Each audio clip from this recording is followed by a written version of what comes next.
May possible po bang mabago pa yung mga term doon sa draft ng BBL? At kung mababago, di ba makakalabag yun sa pinagkasundo? That is another issue na hindi pa namin napag-usapan. How much scope do we have to amend the bill? Because there is a,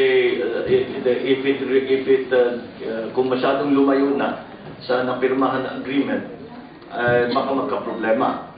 So again, we will have to determine that as the hearings go on to try and find out. And like I said, this is the how long were we in there? 3 hours. Palagay ko, umpisa pa lang ito.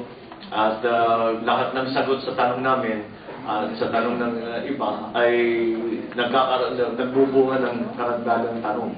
So this is the very beginning of a relatively long, extremely involved process.